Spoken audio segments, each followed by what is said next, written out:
We're at Maidan talking horses, myself, Justin Byrne and Mark Monkhouse, and we're at race number 5 looking at the JEBEL meeting this week. We've agreed pretty much on 3 of the 4 races to date.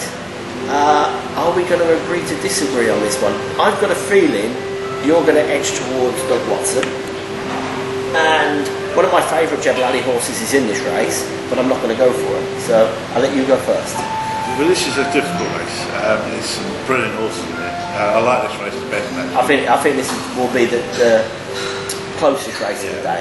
We have got Mutajari from Ali Rashdal Ray, which won last time, beat Stormbelt, and Stormbelt's there as well, who won previously at Sharjah and ran a great race as well at So them two.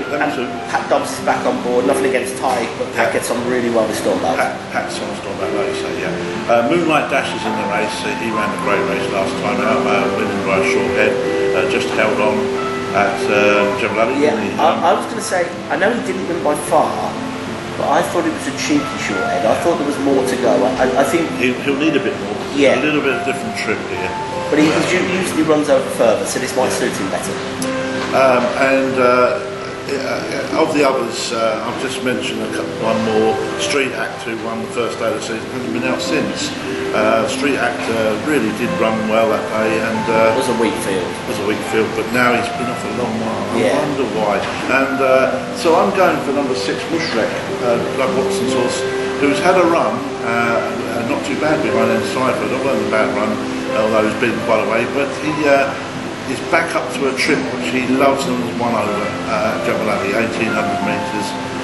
Paul Hannigan's picked him over Mutajari, which is interesting, and that's going to be my selection. I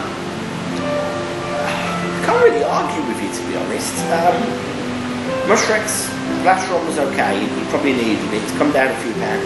Also, it was over 1400. If you look at his 4 runs before, they're all over 9 and 10 furlongs. If you remember back to our podcast that time, I think we said that it looks like Doug's going to give him a run. Give him a spin out. Yeah. He got £3 kilos or £3 back for that. Yeah. So he ran over the wrong trip, got £3 back, and he didn't run a bad race. It will bring him on for this. I love his jar at JEBEL. I think he's worth a win every year. Yeah. And what I love, and from a betting perspective, is he'll run at every other track. And he'll come down the handicap mark, and then he'll come back to JEBEL a little bit later in the season and win. Yeah. He did it last year, he'll do it this year. I think Malvin's caught on because he's holding his handicap mark quite steady. I think he's probably caught on to this is what's happening. But I like that horse, and he's got a chance later in the season.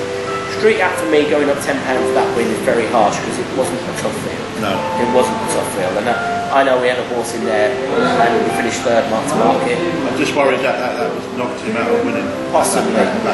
That will really, probably stop his chances.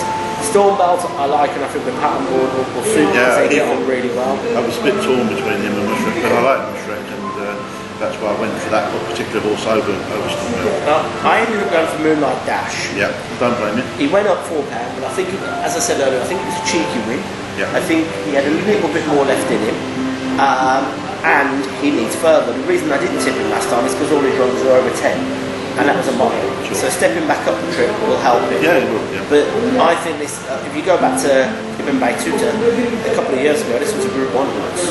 You know, he's running in Group 1 and Group 2 races.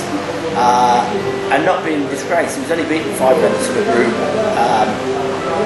2, and if I'm correct, did he run on World Cup night a couple of years ago as well? Yeah, behind Al-Shamal. You know, so he was a proper horse. He obviously has a lot of injuries. But they've kept with him. On his best form, he would definitely go close on it. Jardim, I don't think he's ever raced at JEBEL, if I can remember. He didn't look to me. He looked ordinary horse. He looked very elegant, and there's not many people improve on Mike McCall. I've said that a number of times. I'm just checking if he hasn't. No, he never ran at JEBEL. They're just getting runs into him. Yeah, I think they're just getting him. He fits this race and getting him fit. They're running him. Yeah, and he'll get a few pounds off his back. So I'm going to go with Moonlight Dash just because I thought it was a bit of a cheeky win last time, and Satish is on fire. Yeah, I wouldn't put you off him at all. He's a good horse, but I'm down for Mushrek. Mushrek number 6. So we do disagree, finally. So 2 races we disagree on, although secretly I hope he's right in race number 1. We'll go at race number 6, and that'll be the end of the podcast. So catch you in a moment.